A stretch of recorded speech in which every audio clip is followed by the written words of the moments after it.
Estamos continuando nossa série Desafiando os Gigantes. Temos trabalhado alguns temas que se referem a grandes desafios que temos em nossa vida cristã. O primeiro gigante que nós aprendemos a enfrentar foi o medo. O segundo, a tentação sexual. Na semana passada nós falamos sobre a dor. E hoje nós vamos falar sobre um gigante que, embora pequeno biologicamente, pequeno fisicamente, é gigantesco em seus efeitos e consequências. O gigante de hoje vai ser a língua. Então, queria pedir que você, por favor, abrisse na carta de Tiago, capítulo 3. Nós vamos ler o versículo, do versículo 1 até o versículo 12. Tiago 3, do 1 a 12. Todo mundo já abriu? Quem achou, diga achei. Quem não achou, diga peraí. Então eu vou parar. Tiago fica depois da carta aos Hebreus e antes das cartas de Pedro. Você vai lá, já mais para perto do final do Novo Testamento. Ok? Todos acharam? Tiago capítulo 3, do 1 ao 12. Preste muita atenção na leitura. Esse texto é um texto muito forte. É um texto que só a leitura dele já seria um pancadão na gente, tá? Então preste atenção naquilo que Deus tem a nos dizer nessa noite. Palavra do Senhor para mim e para você. Olha só. Meus irmãos, não sejam muitos de vocês mestres, pois vocês sabem que nós, os que ensinamos, seremos julgados com maior rigor.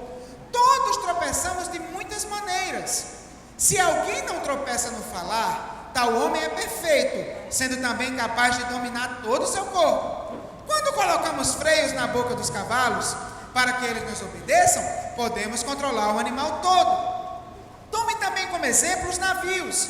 Embora sejam tão grandes e impelidos por fortes ventos, são dirigidos por um leme muito pequeno, conforme a vontade do piloto. Semelhantemente, a língua é um pequeno órgão do corpo, mas se vangloria de grandes coisas. Vejam como um grande bosque é incendiado por um fogo. É um mundo de iniquidade. Colocado entre os membros do nosso corpo, contamina a pessoa por inteiro. Incendeia todo o curso de sua vida, sendo ela mesma incendiada pelo inferno. Toda espécie de animais, aves, répteis e criaturas do mar doma-se e tem sido domada pela espécie humana. A língua, porém, ninguém consegue domar. É um mal incontrolável, cheio de veneno mortífero. Com a língua, bendizemos o Senhor e Pai, e com ela amaldiçoamos os homens feitos à semelhança de Deus. Da mesma boca procede bênção e maldição. Meus irmãos, não pode ser assim. Acaso podem sair água doce e água amarga da mesma fonte? Meus irmãos, pode uma figueira produzir azeitonas ou uma videira figos? Da mesma forma, uma fonte de água salgada não pode produzir água doce. Queria convidar você a fechar seus olhos e curvar sua cabeça. E aí, que nesse instante nós possamos pedir que Deus assuma o controle desse momento, que Ele fale ao nosso coração, e especialmente que o Espírito Santo de Deus que está em você abra o seu coração essa noite. Vamos orar. Senhor, nosso Deus e Pai, muito obrigado por Tua palavra. Em alguns momentos ela nos traz muito consolo, renova nossa esperança, nos enche de alegria, mas em outros momentos ela nos constrange. Em outros momentos ela nos coloca contra a parede para nos fazer perceber que tem áreas de nossas vidas que precisam ser revistas e transformadas. Pai, o texto que nós lemos agora é um texto forte, mas em nada menos importante que todos os outros textos da Tua palavra. Portanto, que possamos, Senhor Deus, entender bem direitinho o recado do Senhor para nós, aplicar à nossa vida prática os princípios preciosos que podemos aprender nesse texto. Isso é o que eu te peço, Senhor, e já te agradeço em nome de Jesus. Amém. Tem uma uma coisa que eu ouvia muito da minha mãe quando eu era criança, que ela repetia isso várias vezes. Ela dizia: menino, boca fechada não entra mosquito. Ela tinha esse hábito de dizer isso constantemente. E como eu sempre fui uma pessoa de falar demais, ela repetia isso muito para mim. Quando eu era criança eu tinha raiva, não entendia. Mas depois, quando eu amadureci, eu percebi que isso, na verdade, é sabedoria da Bíblia. A Bíblia nos diz lá em Provérbios que no muito falar não faltam transgressões, mas o que modera os lábios é prudente. Queridos, nós muitas das vezes não temos a menor ideia, não temos nem noção de como é gigante o perigo que corremos de pecar, de desagradar a Deus, de fazer besteira, de causar dor nas pessoas por meio das nossas palavras. Por isso que numa série falando sobre gigantes que desafiam nossa vida cristã, desafiam nosso crescimento, nós não podíamos deixar de falar sobre isso. A carta de Tiago, que é a carta que nós lemos, é uma carta bem diferente das cartas de Paulo. Quando você lê as cartas de Paulo, você vê que tem muitos temas teológicos que Paulo elabora. Paulo gasta tempo nessas questões teológicas. Se você olhar para Tiago, o que Tiago tem de teologia é muito pouco. A preocupação da carta de Tiago é prática, é objetiva. A carta de Tiago é uma carta relativamente pequena, mas tem mais de 50 mandamentos, em torno de 56 imperativos. Então você imagina o que é pegar uma carta pequena com tanto mandamento para nós. Por quê? Vamos dar uma entendidazinha rápida aqui no contexto da carta de Tiago, para que a gente possa realmente perceber a seriedade do texto que nós lemos. Quem era esse Tiago? O Tiago que escreveu essa carta era aquele camarada que se chamava Tiago, que era filho de Maria com José. Se você ler aquele texto em que Jesus foi para Nazaré e que as pessoas não sabiam de onde vem esse poder, estão lembrados? Não é ele o filho do carpinteiro, não é a sua mãe Maria, não são seus irmãos Tiago, e começa a dizer o nome dos irmãos de Jesus. Tiago era um desses irmãos de Jesus, e ele se tornou o pastor da primeira igreja de Jerusalém. A primeira igreja cristã da história foi pastoreada por ele. Tanto é que você vê lá em Atos capítulo 15, quando o pessoal se reúne para decidir se os gentios teriam que ser circuncidados também ou não, Pedro fala, Paulo fala, mas a palavra final é de Tiago, justamente porque ele estava presidindo a assembleia naquele momento, ele estava presidindo aquela reunião, ele era o pastor da igreja. O que foi que aconteceu na vida dessas pessoas para quem Tiago escreveu? Olha só, quando a gente vê Atos capítulo 8, a gente vê que aconteceu a primeira grande perseguição na história da igreja, que foi porque um homem muito importante tinha sido apedrejado. Que homem era esse? Estevão. Muito bem, Estevão tinha sido apedrejado, e depois da morte de Estevão se levantou uma grande perseguição. O texto vai dizer lá em Atos 8 que todos fugiram de Jerusalém, com exceção dos apóstolos. Então, num dia, Tiago tinha uma igreja com mais de 5.000 membros, que é mais ou menos a previsão ali do mover do Espírito que vem acontecendo desde o Pentecostes até as outras pregações. Num dia ele tinha uma igreja com mais de 5.000 membros, no outro dia ele tinha uma igreja que não tinha mais membro nenhum, só os apóstolos. E esse pessoal se espalhou, fugiu de Jerusalém com medo da perseguição. E foram morar nas cidades vizinhas, foram morar na Judéia, foram morar em Samaria, foram morar em vários lugares. Quando eles chegaram lá, não tinha comunidades cristãs. E aí o que é que eles foram fazer? Começaram a se reunir às sinagogas. Eles eram judeus, continuaram cristãos, mas conviviam nas sinagogas. A prática religiosa deles era nas sinagogas. E nas sinagogas, meus queridos, era um ambiente de muita hipocrisia, de muita politicagem, de muita falsidade. Basta você ver os textos que falam dos fariseus, dos mestres da lei. E aí, resultado, pouco a pouco, esses irmãos começaram a se contaminar de novo com essa coisa imunda. E a vida cristã deles começou a declinar. O que é a carta de Tiago? É a carta de um pastor dizendo aos crentes como é que um crente tem que viver. Somente isso, basicamente isso. Crentes que estavam sem o pastor perto para orientar, recebem essa carta para saber, meu filho, ser crente é isso.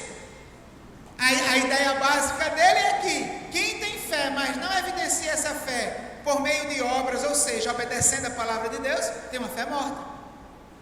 Então, para você ter uma fé viva, você precisa trabalhar vários aspectos da sua vida.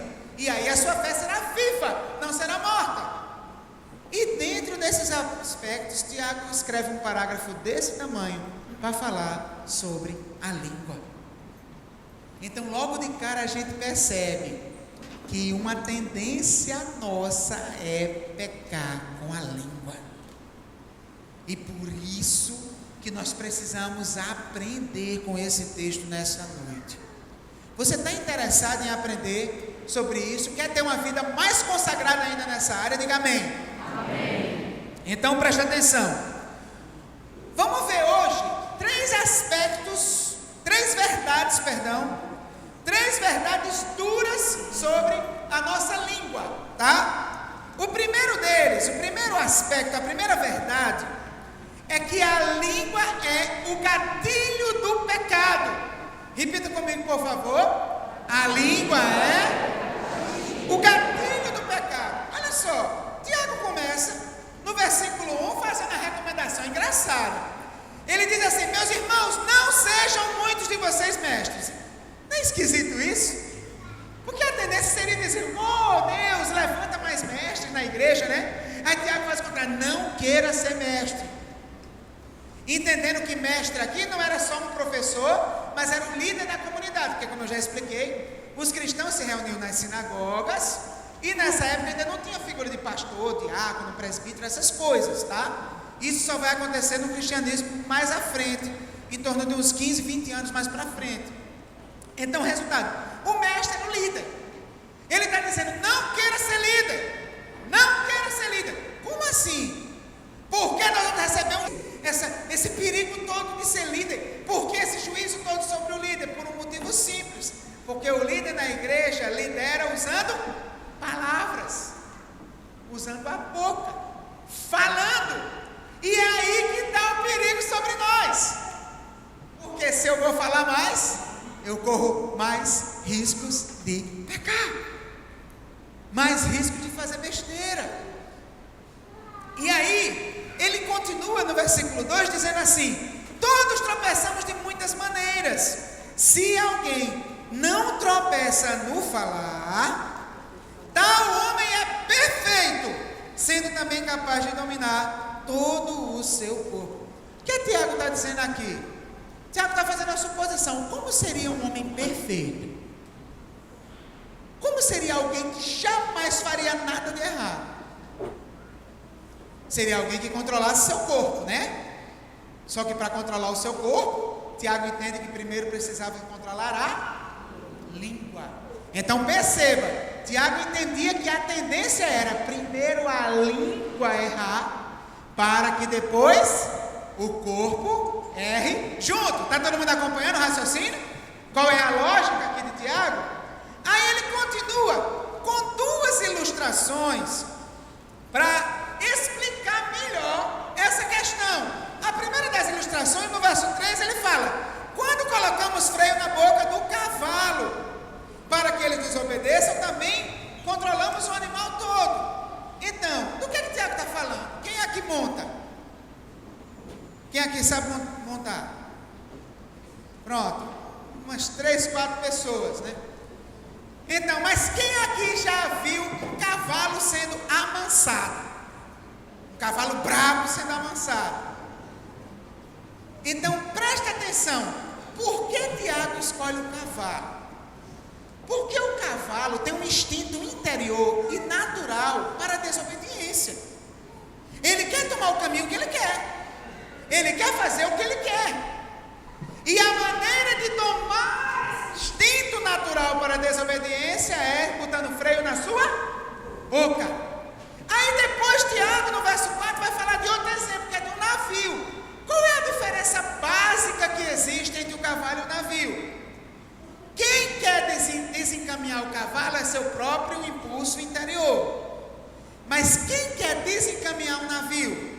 são as influências externas, ventos, ondas. Isso, queridos, é uma comparação perfeita das forças que querem nos levar ao pecado. A Bíblia fala lá em Efésios capítulo 2, que nós sofremos influências externas do mundo, influências externas do diabo, e sofremos influências internas da nossa própria carne. Nós somos cavalos querendo fazer o que não presta por causa da nossa própria carne, e somos navios correndo risco de sair da rota por causa dos ventos e ondas.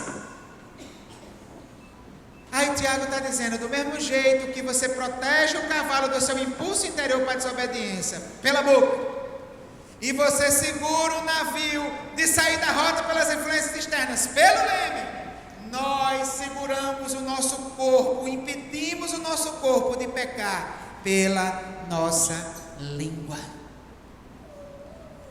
Queridos, essa ideia é uma ideia muito semelhante à ideia que Jesus ensina lá em Mateus capítulo 15. Estão lembrados quando Jesus foi repreendido pelos fariseus porque os seus discípulos não lavavam as mãos antes de comer? Estão lembrados dessa passagem? Aquela lavagem de mãos cerimonial que acontecia. Qual foi a resposta que Jesus deu para ele? Meus queridos, não é o que entra pela boca do homem que contamina o homem, mas o que sai da boca do homem.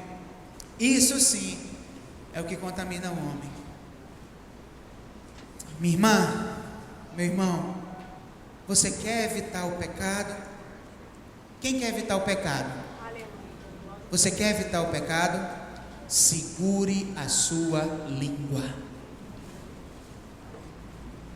Se você quer evitar o pecado, feche a sua boca.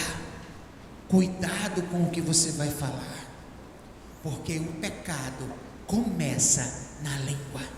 É o gatilho. Olha, e eu quero dizer a você que hoje em dia existe também outras maneiras de usar a língua sem usar a língua, né? WhatsApp, Facebook, né? Tem muita gente se preparando para o pecado nessas coisas, armando o corpo para o pecado, com conversas imorais, com indiretas para outras pessoas, mulheres casadas sorrindo de comentários absurdos acerca de suas fotos. A mulher tira uma foto na academia, posta a foto, aí chega um cara lá e diz, ai se eu pego, ai se eu te pego, assim você me mata. Aí a mulher casada responde com um sorrisinho, que é isso? Tá louca? Primeiro que não era nem para estar postando uma foto sensual dessa para estar despertando o desejo pecaminoso dos outros. Segundo, além de postar, fica dando corda. Minha querida, você está se preparando para o pecado. Então, homens casados dizendo gracinhas para mulheres nessas redes sociais. Sua língua está engatilhando a arma para você cair, meu irmão. É uma língua virtual, né? Mas são palavras. Então, meu querido, muito cuidado com isso. Outra situação, por exemplo, quando duas pessoas vão às vias de fato, se agridem fisicamente. Pode olhar, geralmente começou com o quê? Palavras, agressões verbais. A língua é o gatilho do pecado. Meu querido, deixa eu lhe dizer aqui uma coisa legal para você praticar no seu dia a dia. Você já esteve em alguma situação que você disse assim, Deus me perdoe pelo que eu vou dizer agora. Alguém já passou por isso aqui? Já? Nossa, misericórdia. Eu também. Sabe uma coisa que eu estou lutando para fazer na minha vida? Todas as vezes que você tiver que dizer, Deus me perdoe pelo que eu vou falar, não fale. Para você não ter que pecar e Deus não ter que lhe perdoar. Fica mais fácil. Se você já sabe que não devia dizer, não diga não, meu querido.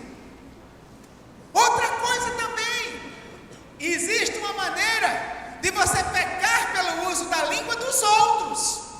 Sabe como? Ouvindo. Às vezes nós somos os parceiros do pecado dos outros pela língua também. Então, se alguém chega para você para falar alguma coisa de outra pessoa, melhor coisa você diz: peraí, meu irmão. Você está preocupado com o irmão? Estou preocupado demais. Pensa, vamos falar com ele agora. Não, misericórdia, pelo amor de Deus. Não, então você não está preocupado com ele. Vamos lá, vamos ajudar, vamos resolver, vamos comunicar, vamos dizer para ele. Se você tem algo para dizer acerca de alguém, qual é a melhor pessoa a quem você deve dizer? O próprio alguém. Então, meu querido, minha querida, se você quer evitar o pecado, segure a sua língua, porque a língua é o gatilho do pecado. Segunda coisa, a língua tem um alto potencial maligno. Repita comigo, por favor. A língua tem um alto potencial maligno. Olha o que o texto vai dizer nos versos 5 e 6. Tiago vai dizer assim: semelhantemente, a língua é um pequeno órgão, mas se vangloria de grandes coisas. Vejam como um grande bosque é incendiado por uma simples fagulha. Assim também a língua é um fogo, é um mundo de iniquidade, colocado entre os membros do nosso corpo, contamina a pessoa por inteiro, incendeia todo o curso de sua vida, sendo ela mesma incendiada pelo inferno. Olha só, Tiago está montando aqui um paradoxo muito interessante. A primeira coisa que Tiago diz é: veja como a língua é pequenininha. Tem alguns que tem até uma lingona maior assim, né?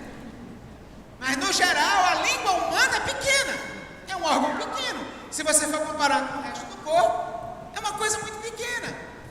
Só que Tiago está dizendo: essa coisinha que biologicamente, fisicamente é pequenininha, espiritualmente tem um potencial destrutivo gigantesco. E ele compara esse potencial destrutivo dessa coisa pequenininha com o potencial destrutivo de uma fagulha numa floresta. Olha, para vocês aqui é difícil entender essa comparação. Por quê? Porque vocês vivem na Amazônia, e as florestas da Amazônia são molhadas. Uma simples fagulha não vai facilmente criar um incêndio numa floresta da Amazônia. Mas Tiago vivia na Palestina, clima semiárido, sequidão, estilo Brasília, que às vezes nem de fagulha precisa. Às vezes é tão seco e tão quente que as florestas pegam fogo por combustão espontânea. Imagina um monte de mato seco, uma fagulhinha de fogo, pequenininha. O que é que ela causa? Destrói uma floresta inteira. Tiago está dizendo que a nossa língua é semelhante a isso. E aí, para acabar de piorar, olha o que ele fala nos versículos 7 e 8. Aí ele vai e diz assim: toda espécie de animais, aves, répteis e criaturas do mar, toma-se e tem sido domada pela espécie humana. A língua, porém, quem consegue domar? Quem? Ninguém consegue domar. É um mal incontrolável, cheio de veneno mortífero. Meus queridos, eu, vez por outra, cito experiências que eu vivi com meu pai nas minhas pregações. E assim, eu falo muitas vezes virtudes que ele tinha, em alguns momentos também falo defeitos que ele tinha, e em que isso influenciou na minha vida. Meu pai é uma pessoa já falecida, e quando eu conto essas coisas, ajudam de repente a gente a refletir, você a pensar em algumas posturas que você toma. Meu pai, ele era um pai muito amigo, cara, gente boa, parceiro, companheiro. Então eu gostava muito, eu amava muito meu pai. Mas o meu pai era um homem que tinha uma desestruturação na área sexual. Meu pai era uma pessoa que tinha uma vida promíscua, infelizmente. Então, o que é que acontece? E ele fazia isso achando normal, porque ele vivia numa sociedade mundana que tinha como princípio básico que homem é cachorro mesmo. que homem é safado mesmo. Essa cultura do interior do Nordeste é uma coisa muito comum. Aí o que acontece? O meu pai, uma vez, quando eu tinha em torno de uns 13 anos, quis me levar numa casa de prostituição, para que eu conhecesse uma mulher, porque para eu ser um homem, eu tinha que conhecer uma mulher. Só que, meus irmãos, eu tinha 13 anos, eu era uma criança, e na hora que ele fez aquela proposta, eu fiquei com medo. Eu fiquei com medo daquela coisa, eu não quis. E eu disse que não queria ir. E eles, não, pai, vai agora e tal, não sei o quê. Bora, estava indo com o motorista, bora fulano, vamos lá não sei aonde. E eu comecei a chorar, porque eu não queria, eu fiquei com medo. E aí meu pai virou assim para trás, eu estava no banco de trás, ele estava aqui no banco do carona na frente. Virou assim para trás e me fez uma pergunta. Uma única pergunta. Não é homem não, rapaz? E meus irmãos, essa pergunta ecoou na minha mente e no meu coração durante toda a minha adolescência. Toda a minha adolescência, eu não sabia se eu era homem ou se eu não era homem. E a partir dali, por conta do meu complexo, da minha obesidade, eu não achava nunca que uma menina ia querer namorar comigo, então eu não tinha coragem de abordar as meninas. Então eu nunca tinha tido uma namorada. Minha primeira namorada foi com 21 anos de idade. E aquele período da adolescência foi um período de muita crise. Eu tinha sonhos homossexuais, meus irmãos. Tudo por causa de uma pergunta maligna que meu pai me fez. Eu já perdoei meu pai, eu tenho paz em relação a isso. Eu e minha esposa somos muito felizes, graças a Deus. Gosto de mulher, da minha. Mas, queridos, aquelas palavras me fizeram muito mal por muitos anos. Pais, cuidado com o que vocês dizem para os seus filhos. Muito cuidado. Maridos, cuidado com o que vocês dizem para as suas esposas. Esposas, cuidado com o que vocês dizem para os seus maridos. Filhos, cuidado com o que vocês dizem com os seus pais, para os seus pais.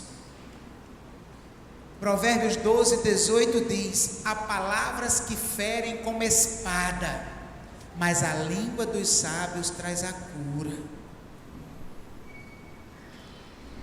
Não seja assassino com sua boca, meu irmão. Não mate pessoas com suas palavras. Seja sábio, cure. Diga palavras abençoadoras. Diga palavras encorajadoras. Diga palavras animadoras. E não adianta aquela história de eu retiro o que eu disse. Essa é a coisa mais ridícula e inútil que pode existir. Isso é inútil. Porque depois que você fala, já falou. E a palavra entrou no ouvido do outro. E foi para a mente. E foi para o coração.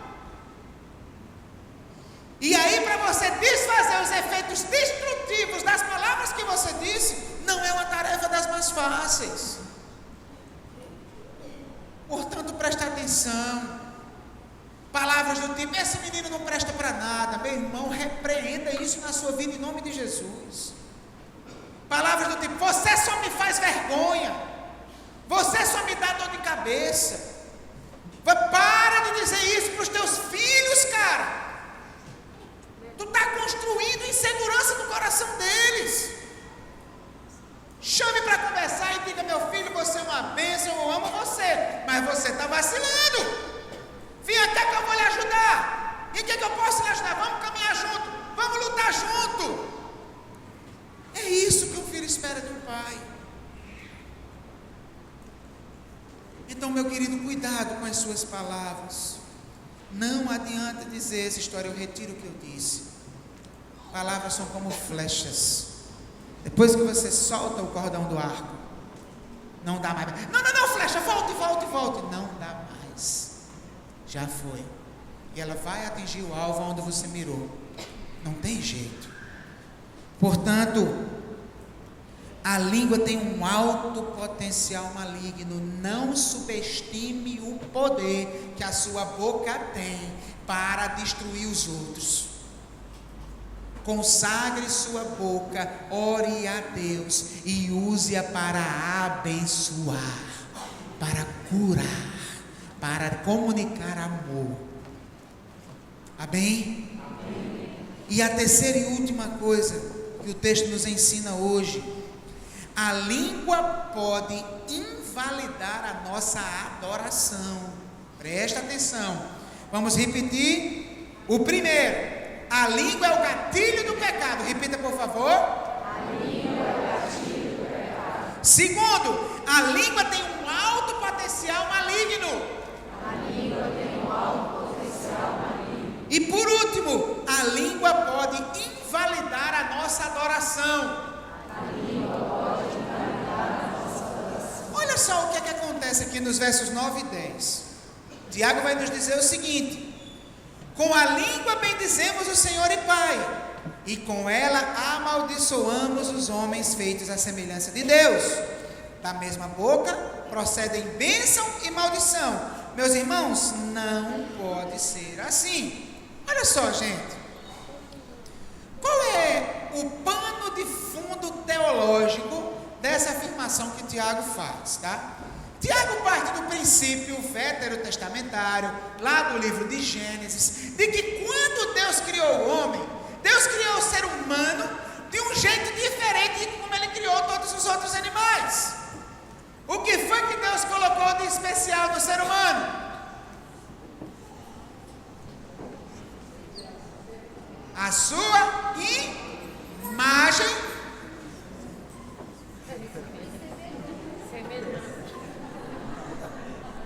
Criou, pois, Deus o homem à sua imagem, a imagem de Deus o criou, homem e mulher os criou. Deus deu a mim e a você a imagem dele, meu irmão. Você entende o que é isso? Você tem noção do que isso significa? Significa que, quando Deus criou todas as espécies, quando alguém olhasse para uma girafa, era para ver uma girafa. Quando alguém olhasse para um elefante, era para ver um elefante. Mas quando alguém olhasse para um ser humano, era para ver Deus. A imagem do Criador estava nele, estava em nós. E isso confere ao ser humano uma posição de dignidade na criação, acima de todas as outras espécies. Então, ser humano é coisa muito importante. Ser humano, gente, é coisa muito preciosa para Deus. Aí o que é que Tiago está dizendo? Tiago está dizendo que quando uma pessoa vem para a igreja e usa a boca para bem dizer Deus é bom, Deus é maravilhoso, coisas desse tipo, se essa pessoa pegar a mesma boca e usar para maldizer um ser humano, para falar mal de alguém e dizer fulano não presta, fulano não vale nada, como aquele fulano tem a imagem de Deus, em última instância você está dizendo que Deus não presta, que Deus não vale nada. E aí você entra numa contradição, porque no culto você disse Deus é bom, mas quando você falou mal de alguém você disse Deus não presta. E essa contradição não entra na lógica de Deus. Deus olha para mim e para você e diz: olha, você tem que se decidir. Você tem que se decidir se você acha que eu sou bom ou se você acha que eu não presto. Porque se você fica maldizendo pessoas, essas pessoas têm a minha imagem, você está me maldizendo. Então você tem que escolher: ou você me bendiz ou você me maldiz. A adoração vai perder o seu efeito. Porque como você pode estar adorando a Deus se a mesma boca está maldizendo pessoas? Essa é a lógica. E aí Tiago usa 3 ilustrações aqui nos versos do 10 ao 12, falando de fontes e falando de plantas. Ele vai dizer: da mesma boca procedem bênção e maldição. Meus irmãos, não pode ser assim. Acaso podem sair água doce e água amarga na mesma fonte? Meus irmãos, pode uma figueira produzir azeitonas ou uma videira figos? Da mesma forma, uma fonte de água salgada não pode produzir água doce. Então, mais uma vez, o clima semiárido da Palestina, encontrar água era um desafio muito grande. Diferente daqui, recentemente foi descoberto um aquífero aqui na região do Pará, que é, em volume de água, o maior aquífero do Brasil. Maior do que o famoso aquífero Guarani, que era conhecido como a maior reserva de água subterrânea no Brasil. Foi descoberto agora, aqui na nossa região, eu me esqueci agora qual foi a região, na região de Santarém, né? Então o que acontece? O aquífero Tapajós, obrigado Rafael. Então o que acontece? Achar água que é fácil, e a água disso é água doce. No semiárido da Palestina não, cavava, não encontrava nada, vamos para outro lugar, cavava, e lembrando, não tinha as técnicas que tem hoje, tá? Cavava, não encontrava nada. Depois de cavar umas 4 vezes, encontrava água. Encontrei água, que maravilha, veja que água é. E a pessoa provava, a água geralmente era água salobra, uma água que até ainda servia para se tomar um banho numa emergência, mas uma água que não servia para se beber. Se aquela fonte encontrasse água salobra, desista, vá cavar em outro lugar, porque dela não vai sair água doce. Era assim que funcionava. Então o que Tiago está querendo dizer aqui é que não dá para da mesma boca sair bênção e sair maldição. Decida o que você quer falar. Essa é a lógica. Olha, quando eu estava em João Pessoa, com os adolescentes da primeira igreja, eu tive uma experiência fantástica. Eu ainda era seminarista, mas já pastoreava os adolescentes. E aí assim, um rapaz foi na minha casa, indignado, irado: maninho, olha, vou bater em fulano, vou bater em ciclano. Que é isso, menino? É o Rambo? Como assim? Bem novinho, né, do tempo de Rambo. Eu: como assim, menino? Que história é essa de bater em ninguém? Tá doido? O que é que tá acontecendo? E aí ele diz: olha, inventaram uma mentira. Disseram que me viram ficando com a menina, contaram a minha namorada, ela acabou o namoro. Tragédia no meio adolescente, evidentemente, né? Tragédia terrível. E aí o que foi que eu fiz? Vamos começar a tratar com a gente. Disse: olha, pare, você não vai bater em ninguém. Deixe dessa valentia, eu vou atrás dessa situação. Aí eu fui até a namorada dele, a ex no caso, né? Minha filha, quem foi que lhe disse? Aí ela: não, porque ela pediu. Não, quem foi que lhe disse? Não, mas não, negativo. Quem foi que lhe disse? A pessoa lhe disse uma coisa muito séria, ela vai ter que assumir o que falou. Não, foi fulano. Tá certo. Fui com a fulana. Fulana, você falou. Não. Eu já estou sabendo que quem falou foi você. Foi? Não, fui eu. Você viu? Não, me disseram. Quem foi que lhe disse? Não, mas bora. Quem lhe disse? Não, negativo. Quem lhe disse? Tem que dizer, tem que falar.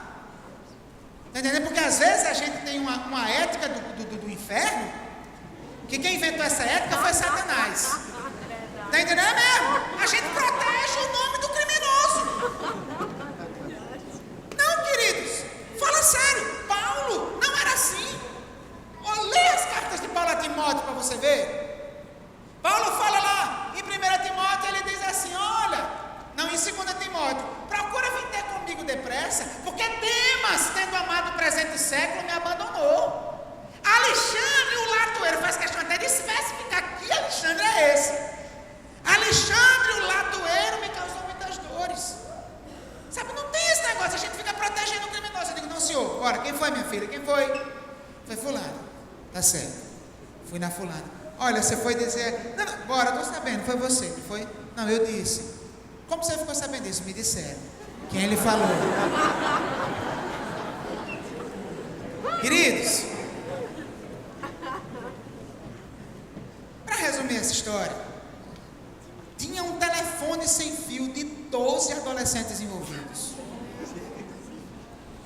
Um ouviu, disse para o outro ouviu, disse para o outro, até que eu cheguei na origem. Era um casalzinho de namorados. E aí eu comecei a conversar com os dois, ele ficou dizendo que foi ela ficou dizendo que foi ele. Aí eu pedi para ela se retirar, e aí eu botei uma pressão no menino. Eu peguei a Bíblia, eu digo, bota sua mão aqui em cima da Bíblia. Isso aqui é a palavra de Deus, tá? Isso aqui é a palavra de Deus. Se você mentir, Deus vai saber que você está mentindo, que você vai estar desrespeitando Ele, e a ira de Deus se volta contra a mentira. Meu filho, sem arrudeio, foi você ou foi ela? Ele, fui eu. E aí, tudo bem, meu filho, vamos resolver. Tudo bem. Você fez isso, você tem consciência do erro? Tem, tudo bem. Marquei uma reunião com todos. E aí, um por um, pediu perdão ao menino. E aí, quando terminou, eu virei para a menina e disse, olha, minha filha, você está vendo, né? A história foi mentirosa. Se você quer continuar ou continuar acabado, voltar ao namoro, o problema é seu. Mas esse motivo não foi um motivo justo, porque isso não aconteceu. Certo? E você, meu filho, eles pediram perdão. Agora você que está devendo, você tem que perdoar. Agora a dívida passou para você. E aí, resolvemos, tal, a menina voltou, namorou, hoje é a esposa dele. Hoje é casada com o rapaz. Mas olha só, gente. Sabe uma coisa que me chamou a atenção? Daqueles 12, 80% era do meu ministério de louvor nos adolescentes. Eram aqueles que pegavam o microfone e cantavam.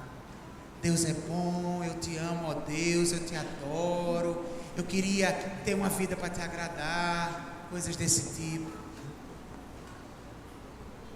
E aí imediatamente veio à minha mente, Deus, como é que pode a mesma boca que bendiz a Deus levar à frente uma calúnia, uma coisa dessa, para causar um prejuízo como esse?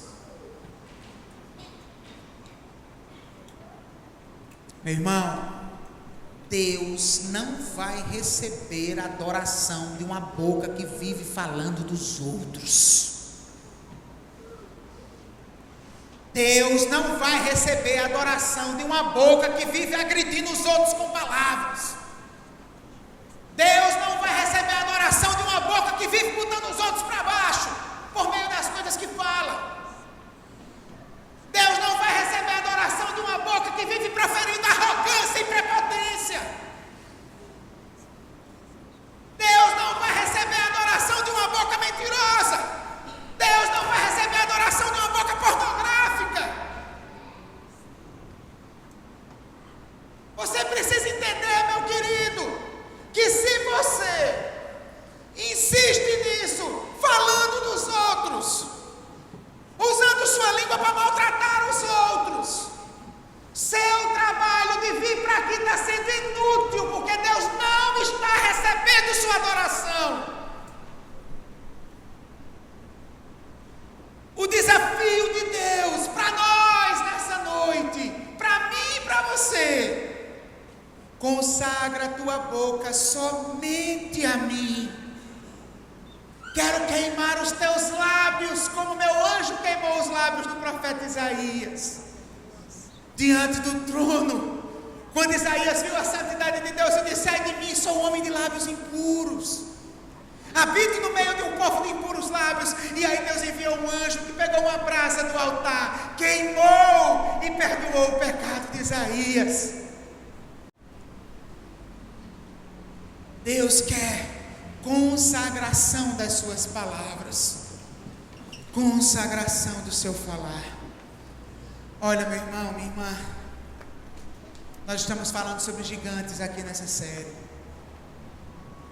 E tem alguns gigantes que são mais perigosos que os outros. Você sabe quais são os gigantes mais perigosos? São aqueles que conseguem disfarçar a sua grandeza diante de nós. Tem gigantes que a gente vê logo que são gigantes, a nossa dor, nosso medo, nossa tristeza. Porque se dói eu vejo logo o tamanho do gigante. Mas a língua é um gigante disfarçado. É pequenininho e não é fácil para um crente admitir: eu estou pecando com minhas palavras. Mas nessa noite, Deus espera essa coragem de você, essa consagração. Nós vamos orar nesse instante. E eu não vou chamar ninguém aqui à frente hoje. Eu vou pedir para todos se colocarem em pé nesse momento para essa oração.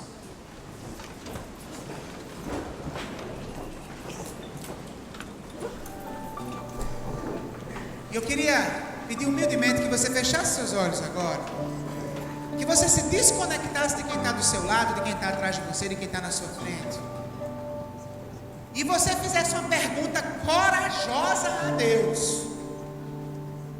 Essa pergunta é: Deus, eu estou